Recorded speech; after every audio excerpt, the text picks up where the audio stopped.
Senta. Senta. Fica. Beca, vai.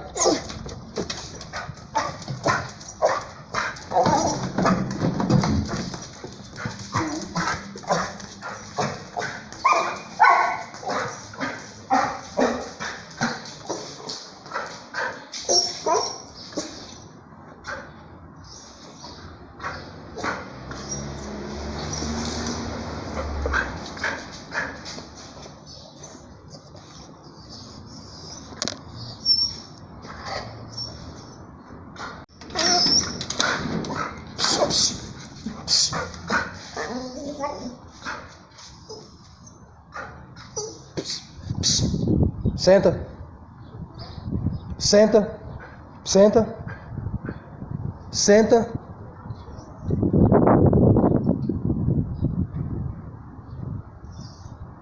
Aqui.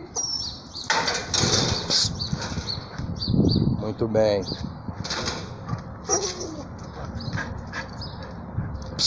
Beca.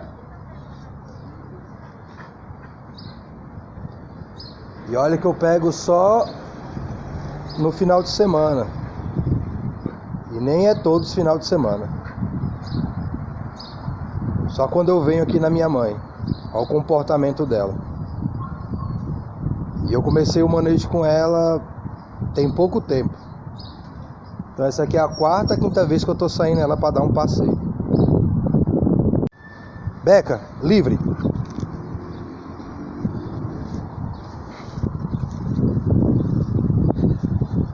E já anda na guia sem puxar. Eu vou deixar outros vídeos lá no comentário com a Beca, explicando aí o contexto melhor dela aí. Falou, com Deus, tudo de bom.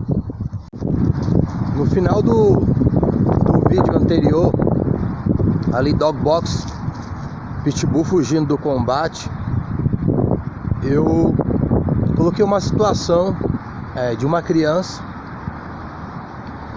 que os pais ali insistindo pra menininha, uma criancinha mesmo, ela sair do carro, ela chorando e não querendo sair do carro, e o pai dela ali com uma certa rispidez conseguiu fazer ela sair do carro.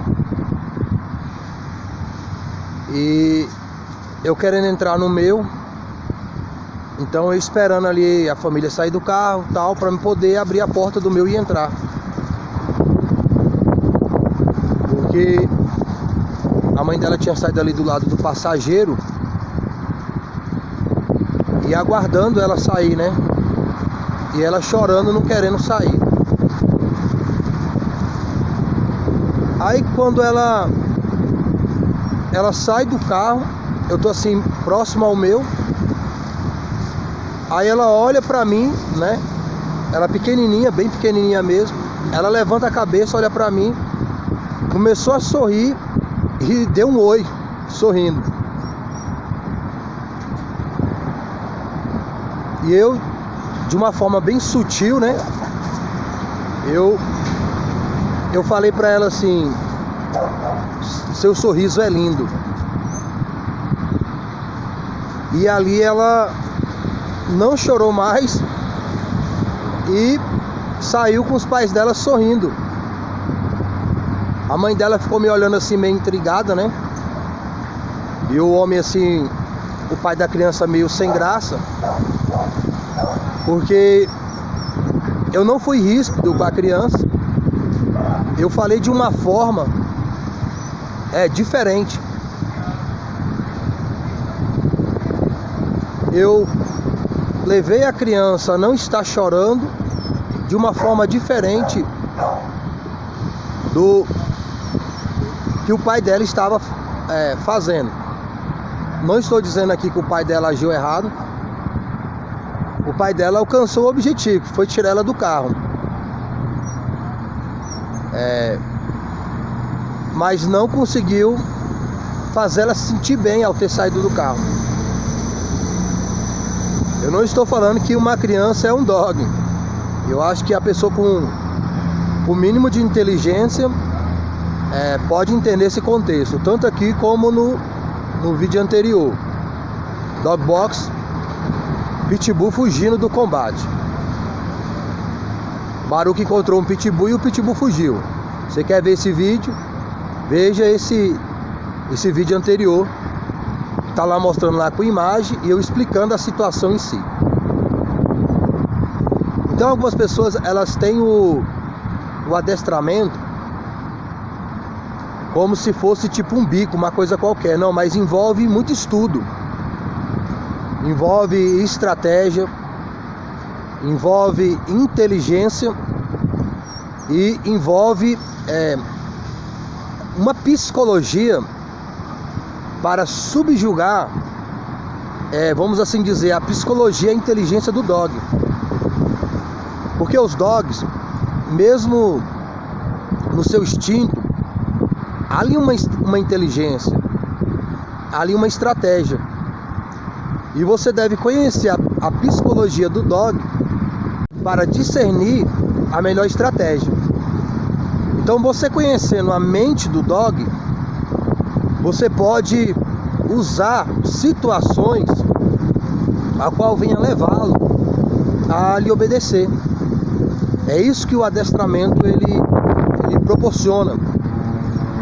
Essa compreensão intelectual a respeito do dog, e você conseguir usar a sua capacidade de raciocínio para subjugar o raciocínio do dog. Você tem que se antecipar ao dog. E para você se antecipar ao dog, é necessário você conhecer o que realmente é um cachorro. Então muitas pessoas elas imaginam que conhecem o cachorro pela natureza humana. Você não conhece o dog pela natureza humana. Você conhece o dog pela própria natureza do animal. E você usando os instintos do dog, entre aspas, contra ele mesmo. Você levando o dog dentro do seu próprio instinto animal a te obedecer. Isso envolve uma prática. Algumas pessoas elas querem entender isso, compreender isso, mas a pessoa só vai entender isso, compreender isso a partir do momento que ela praticar o manejo. Porque nessa prática do manejo vem experiência. Isso é experiência. É como dirigir um automóvel. Você só vai ter experiência na direção, no trânsito, no dia a dia, se você praticar a direção. Quando você faz aula na escolinha e você sai no trânsito, há situações adversas que a escolinha não proporcionou. Carteira de moto nem se fala. Se você anda de moto, você pegar uma pessoa que anda de moto e você conversar com essa pessoa, você mesmo ter esse entendimento, você compreende perfeitamente que o trânsito no dia a dia e o que a escolinha está oferecendo é totalmente diferente. Uma coisa é você andar de moto lá num espaço reservado e você receber algumas informações de como ligar a moto e fazer ela se movimentar, e parar, e frenar, e etc. Outra coisa é você estar andando com a moto no dia a dia. Buraco, chuva, carro, barbeiragem, seja do outro, ao mesmo nossa também, acontece, erros. E você saber desvencilhar ali daquelas situações ali com habilidade, a qual ela vai sendo adquirida com a experiência. Dirigir carro é a mesma coisa. Então há situações que acontecem no trânsito no dia a dia que só a experiência. Então o que eu quero passar aqui é que você só vai entender realmente o conteúdo de manejo a partir do momento que você for tendo experiência. E essa experiência, ela só vai vir quando você colocar a mão na massa. O meu primeiro emprego fichado foi motoboy. E acontecia algumas vezes de eu estar atrás de um carro e ele tá dando seta para uma direção e eu perceber que ele iria entrar em outra direção. Eu creio que foi o próprio Deus falando ao meu coração, como que Deus falando assim: ele não vai entrar à direita, ele vai entrar à esquerda. E geralmente você ali no trabalho ali de motoboy, em algumas situações a velocidade é inevitável. Então eu tô vendo o camarada dar seta para a direita, a tendência é você acelerar e passar pela esquerda. Mas se eu tivesse feito isso, eu teria sofrido um acidente, e em algumas situações acidentes graves. E eu nem trabalhava com comida, eu trabalhava com plotagem, com plantas de engenharia e arquitetura. Eu trabalhava numa empresa chamada Tecplotter. O dono era o Sérgio. Quando eu comecei a trabalhar, ele comprou uma moto zero. Aí ele sabe andar de moto, eu sei.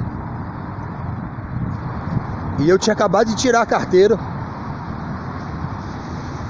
Aí quando eu fui ligar a moto, eu não consegui ligar a moto. Eu não tinha experiência. E eu tentando dar partida na moto, no pedal, e ela não ligava. Uma moto zero.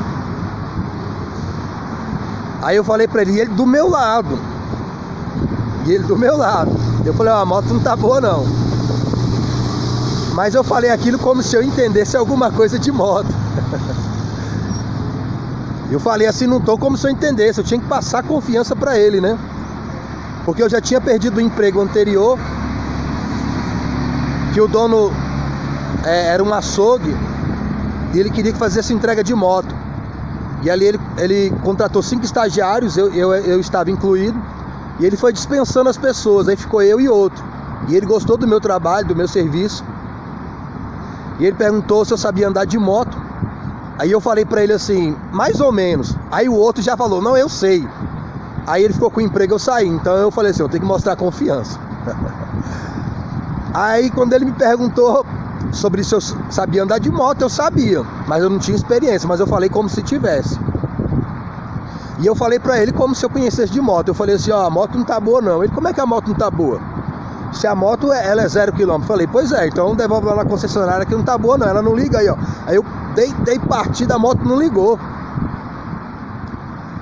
Aí ele, licença, ele só triscou no pedal da moto. A moto pegou, bum, bum, bum, bum, bum, bum. Pensa na vergonha que eu senti. Então eu não tinha experiência, mas eu quis mostrar que eu tinha experiência. Às vezes a galera da humanização, do antimanejo é assim, né? Às vezes eu já recebi algumas críticas de eu tá fazendo o manejo correto. E as pessoas fazendo críticas ou falando alguma coisa, e é interessante que elas falam como se elas conhecessem sobre o assunto. Mas eu sei que aquilo que elas estão falando não tem resultado. Não tem resultado prático. E o manejo que eu estou fazendo é o manejo correto porque eu tenho experiência nisso. E eu até convido as pessoas a mandarem vídeo e mostrar que aquilo que elas estão falando é verdade. Não existe um bom manejo na humanização. Não existe obediência de dog na humanização, a não ser que seja a sua obediência para com o dog. Aí tem. Aí tem a obediência da pessoa ao dog. Tem um dog liderando e o seu dono sendo liderado. Fora isso não tem. O dog só vai ter uma boa obediência se você for o líder e ele o liderado, você o dominante e ele o dominado. Então, manejo tem as técnicas corretas e tem a postura correta a qual você deva ter para que o dog ele lhe obedeça. Então, como eu tenho experiência, eu sei que a pessoa está falando ali uma bobagem. Então, o Sérgio ele deve ter percebido, né? Ele é mais experiente do que eu. Ele falou assim, não tem como essa moto é estragada, a moto é zero. E ele devia ter testado a moto, etc, ou algo parecido. Ele só triscou lá no pedal, a moto pegou e eu fiquei todo sem graça. Então, a experiência faz diferença. E ali eu fui trabalhando, né? A minha primeira entrega tinha umas 3 caixas na minha frente no tambor e o baú atrás cheio. Eu fui fazer uma entrega na Via Engenharia. Eu ia com a moto tremendo, mas eu fiz a entrega. Eu fui fazendo, fui trabalhando, adquiri experiência e fiquei o melhor motoboy da empresa. Porque tinha outros lá que andavam de moto desde criança. E às vezes nós nos encontrávamos no trânsito. E ali eu mais jovem, né? E etc. E ali, infelizmente, ali nós batíamos racha às vezes. E eu comecei a andar bem na moto. Tanto é que eles falavam assim, poxa, você aprendeu a andar de moto tem quanto tempo? Eu tenho nem um ano. E eles mesmos falavam lá, pô, parece que você já anda de moto, parece que já é a vida toda. Então, eu fiquei muito bom naquilo. E a primeira vez mesmo que eu andei de moto foi numa viagem para Correntina. E meu irmão me ensinou, meu irmão Hélio, ele é mais jovem do que eu. Ele, ó, aqui liga, essa é a primeira e assim vai. Aí eu fiz assim e já andei na moto naquele dia. E eu comecei a andar com uma galera lá que tinha moto, que lá todo mundo andava de moto. E andando com os caras, aquela coisa toda. E os camaradas, quanto tempo você anda de moto? Eu falei assim, eu comecei a andar hoje. E eles falavam assim, poxa, mas parece que você já anda há muito tempo, né? Eles mesmo comentavam que eu estava andando melhor do que eles. Mas eu não tinha experiência de trânsito. Eu não tinha experiência das adversidades do dia a dia. Aí quando eu fui para essa empresa de motoboy, eu me deparei com as adversidades do dia a dia. E eu fui aprendendo a superá-las através da prática e da experiência. Então o manejo, você vai aprender a superar certas situações na prática. E você vai ter essa sutileza de discernir como você deve se comportar e levar o dog à obediência da melhor forma possível, tanto para você como para o dog. Então, quando eu comecei a adestrar dog, foi uma Doberman. E eu agia com excessividade naquela época. Hoje isso já não é necessário. Eu já tenho uma certa prática e eu já sei, entre aspas, certos atalhos aonde eu posso levar o dog a um comportamento que eu queira e sem estresse, tanto para o dog como para mim. E mesmo quando há situações de estresse, eu já tenho uma experiência de não usar o emocional, de continuar, entre aspas, frio e calculista para fazer a técnica necessária para que o cachorro me obedeça naquilo que eu queira. Então hoje é muito mais agradável o adestramento. Eu já gostava naquela época, hoje então eu gosto muito mais. Então, para você entender essas sutilezas de como usar a técnica, qual técnica eu devo usar, qual manejo eu devo usar para aquela situação, você só vai entender essa percepção na prática. Então, quando a criancinha ela saiu do carro, eu usei uma técnica a qual eu uso em dog. Eu usei uma estratégia. Como levar essa criança a não estar triste? Como levar ela a não estar chorando? Veio no meu coração e na minha mente. Elogio o sorriso dela. Isso vai animar ela a não chorar e estar sorrindo e curtir ali o parque, curtir o dia com os pais dela. Então foi isso que a mãe dela ficou assim, como que intrigada. Quem é esse homem que a minha filha não conhece? A minha filha olhou para ele, começou a sorrir para ele, deu oi para ele, e ele elogiou o sorriso da minha filha agora está alegre e contente. Então eu percebi a criança gostando de mim, e eu usei aquilo para levar ela a ter o comportamento que os pais dela queriam que ela tivesse. Quer estar contente e alegre com o passeio. Então, eu quero que fique aí essa reflexão para que você medite sobre isso. E se você realmente quer um dog obediente, se você quer realmente entender de manejo, saia da teoria e vá para a prática. Assim também é em relação a conhecer Deus. A gente não conhece Deus lendo Bíblia. A gente não conhece Deus sabendo o que se deve fazer. A gente conhece Deus fazendo o que se deve. Você só pode conhecer realmente a Deus obedecendo. Então você só pode conhecer realmente a Deus praticando. Você só pode saber que a vontade de Deus é boa, perfeita e agradável só na prática da obediência à sua palavra. Beleza? Fique com Deus. Boa meditação das coisas de dog e, sobretudo, das coisas do alto. Falou com Deus. Eu tava com a Beca agora ali na pracinha, sentado com ela. e conversando ali com algumas pessoas. E de repente apareceu o Luke. Ele é um Golden Retriever, eu acho que é assim que fala, o Retriever. E esse cachorro chegou ali na beca, começou a cheirar. Eu estava sentado, eu já tive que me levantar. E a dona do cachorro lá do outro lado, lá chamando ele, e ele não ia. E ela foi, desceu a rua, e ali ela não via mais o cachorro não via ela. E o cachorro ali em cima. E eu imaginando, se fosse o Baruque aqui, o tempo ia fechar. Aí eu, percebendo que o cachorro não queria sair, eu mesmo já falei para ele sair. Sai! E já com a corrente na mão. Se ele não saísse ou se ele viesse algo parecido, eu ia descer a corrente no lombo dele. E ele como que querendo que subir na beca, né? Mas ele não chegou a subir. Então, ela fêmea, ele macho, eu fiquei mais tranquilo. Mas se eu tivesse ali com o Baruque, eu já teria soltado o Baruque e deixado o pau quebrar.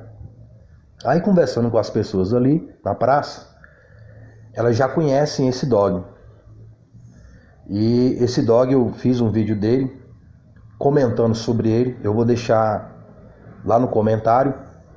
E esse dog estava solto aqui na praça. E eu estava imaginando que esse cachorro poderia brigar com outro dog. Não passou poucos minutos, eu escutei barulho de cachorro brigando. Era ele e outro. Então esse vídeo eu vou deixar no comentário para quem tiver interesse. Então eu imaginando, se eu tivesse com Baruque, aconteceria essa situação. Aí conversando com essas pessoas ali na praça, elas me disseram que ele já venceu uma luta com Pitbull. E eu já vi lá esses Pitbull.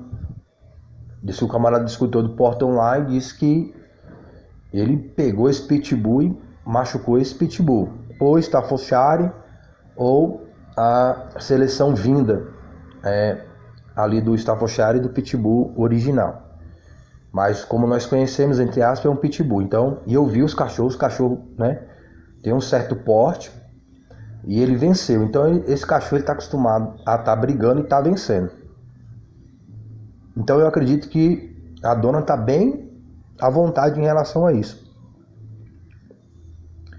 E eu comentei com esse pessoal, se o meu cachorro estiver aqui, o meu cachorro é diferente. E é o seguinte, se um cachorro desse pegar o meu cachorro ali e começar a morder, e eu perceber que a dona não consegue tirar o cachorro, eu desço a pedrada, a paulada, sem dó. Porque eu não vou deixar um cachorro desse estar matando o meu cachorro, se for o contexto. Se for o meu cachorro mordendo, eu tenho um comando para o meu cachorro soltar. E ele provavelmente soltará, e se não soltar, eu tenho uma alavanca. Então, porque geralmente pessoas assim, eles não estão mais se importando com nada. Então, se o cachorro estiver ali lutando e estiver vencendo, elas fazem um maior drama, como se não quisessem que o cachorro estivesse brigando. Mas se elas quisessem que o cachorro não estivesse brigando mesmo, elas não andariam com o cachorro solto. Ela não anda nem com guia. Nem com guia e nem coleira. Então como é que você vai tirar um cachorro sem guia, sem coleira? Fica com a guia, com a coleira é mais fácil. De você botar a guia ali na coleira e puxar o cachorro depois que você faz a alavanca. Ele abre a boca e você puxa ele. Então, geralmente, pessoas elas fazem maior drama ali na briga, né? Como se fosse alguma coisa errada. Mas se realmente isso for sério, não deixaria o cachorro andando solto. Então, se já deixa o cachorro andando solto, é porque não está tão preocupado assim do combate em si. Ainda mais quando o cachorro já tem vencido brigas. Então, está confiante que o cachorro não vai apanhar. Então, se o cachorro de uma pessoa dessa estiver ali vencendo a briga mordendo, elas não vão estar se importando. Elas podem querer parecer que estão se importando, mas elas não estão se importando. Então, eu percebendo isso, eu tenho essa percepção, dá para analisar, eu vou tomar a atitude que eu tenha que tomar para meu cachorro não sofrer danos maiores. Porque eu já tomo atitude para o meu cachorro não trazer danos maiores a outro com o adestramento. Então o manejo correto de adestramento já é para evitar situações como essa. E situações como essa acontecendo, você ter manejo para poder não ocasionar dano, seja ao seu próprio dog ou ao dog do outro. Então agora, se o outro lado não tem essa preocupação, então por que eu teria essa preocupação de zelar do outro dog? Porque se a pessoa vê ali o cachorro mordendo o seu e machucando, a pessoa vai falar, solta, solta, sai. E o cachorro, ela sabe que não solta, não vai largar. Quem sabe depois de machucar bastante. Então, se eu posso ali tomar uma atitude para neutralizar o outro dog, isso com certeza será feito. Porque quando a situação de acidente, dois cachorros ali estão lutando mano a mano, tipo, é um acidente, aconteceu, beleza. Né? É mano a mano, é um cachorro contra o outro. Mas quando é uma situação que é praticamente provocada, né, pelo mau manejo consciente, porque isso é um mau manejo consciente. Por quê? Porque o cachorro várias vezes já brigou, já lutou e ainda continua andando com o dog solto, sem guia, né? Então, e não se preocupando com o que possa acontecer. Não se preocupando com o que possa acontecer. Então, se fosse com o meu dog, com certeza eu teria esse tipo de atitude. Porque eu não vou deixar o mau manejo do outro prejudicar o meu dog. Então fica esse contexto para você que tem esse mau hábito, se arrependa e se converta desse mau hábito e passe a ter um manejo melhor para com o seu dog. Tanto para a saúde dele, como para a saúde também do dog do seu próximo. Ninguém é obrigado a tolerar um dog que tem um mau manejo. Você tem que ter consciência que o mundo não é seu, o espaço não é seu. O espaço é público. Aquilo ali você não comprou. Aquilo ali é para todos usar.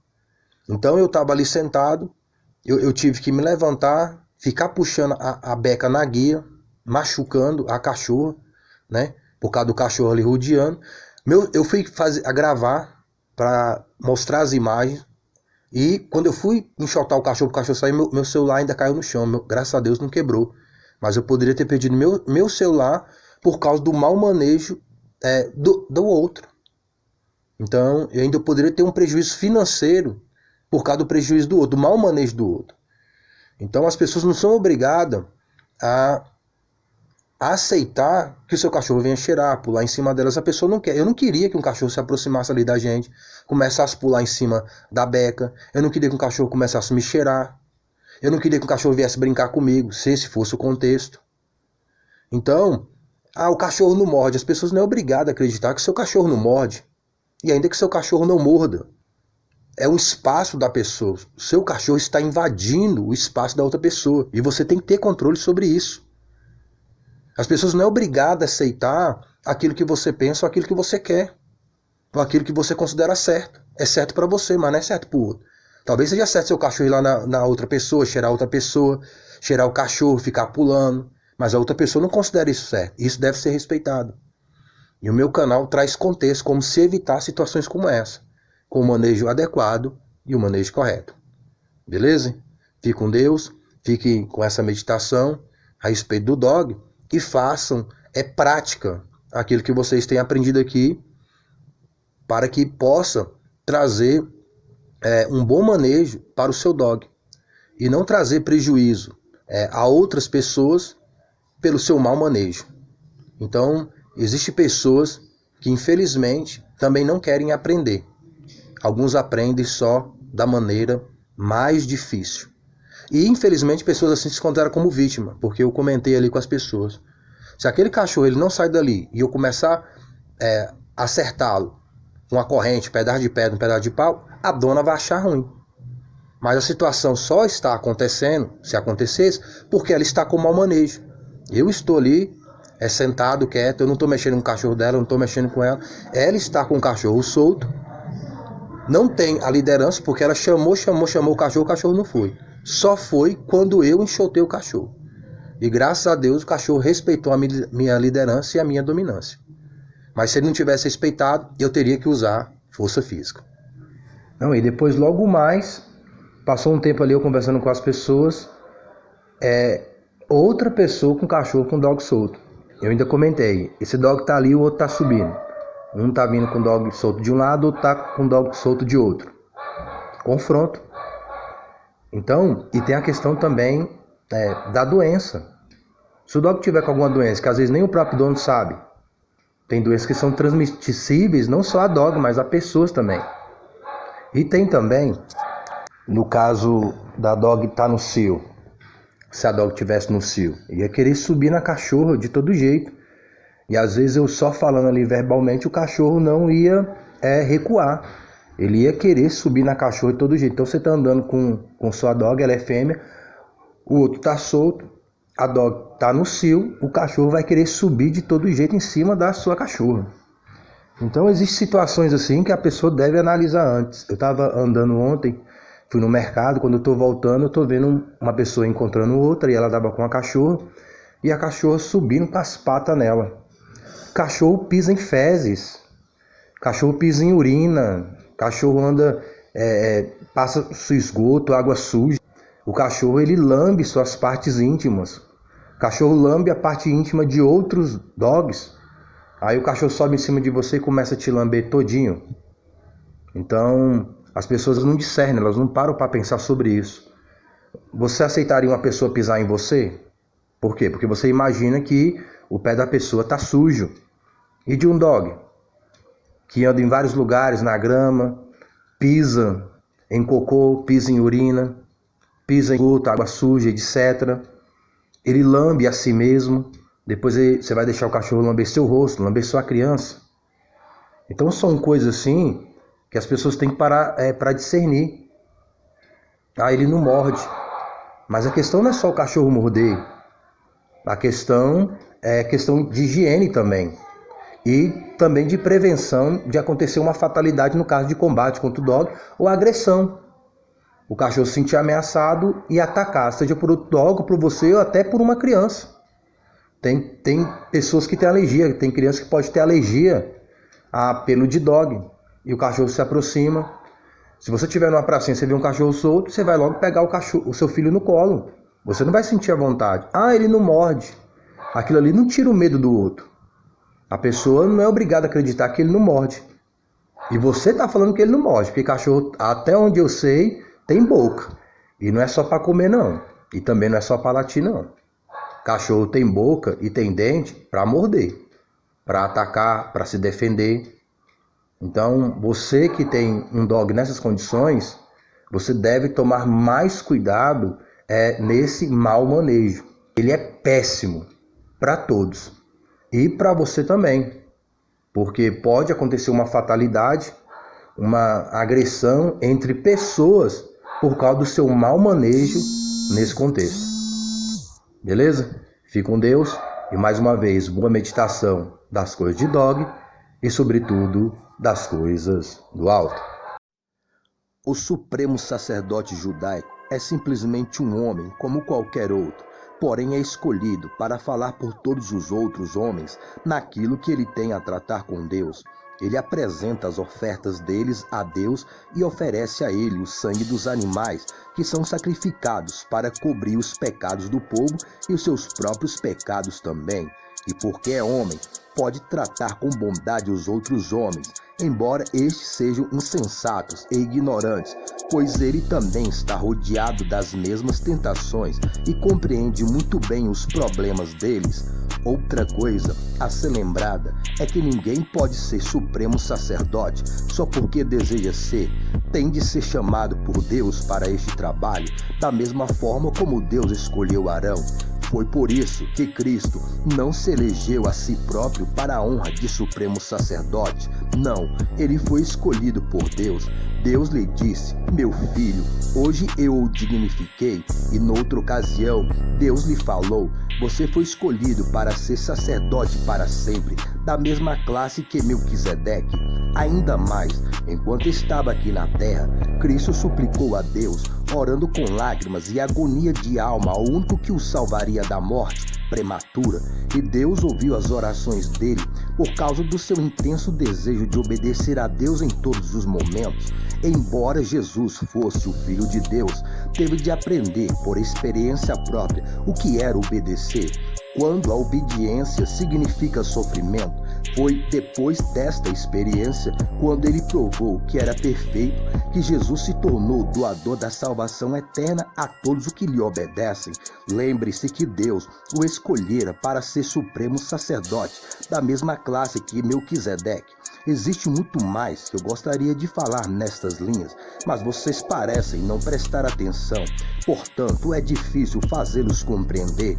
Vocês agora já são cristãos há muito tempo e já deviam estar ensinando aos outros, mas ao invés disso andaram para trás, a tal ponto que precisam de alguém que lhes ensine completamente de novo até mesmo as primeiras noções da palavra de Deus. Vocês são como criancinhas que só podem beber leite, sem idade suficiente para alimento sólido. E quando uma pessoa ainda está vivendo de leite, isso demonstra que ela ainda não foi muito longe na vida cristã e não sabe muito sobre a diferença entre o certo e o errado. Ainda é um cristão bebê. Vocês nunca poderão comer alimento espiritual sólido, nem compreender as coisas mais profundas da palavra de Deus, enquanto não se tornarem melhores cristãos e não aprenderem a distinguir o certo do errado por meio da experiência em fazer o que é correto. Hebreus capítulo 5, do versículo 1 ao 14.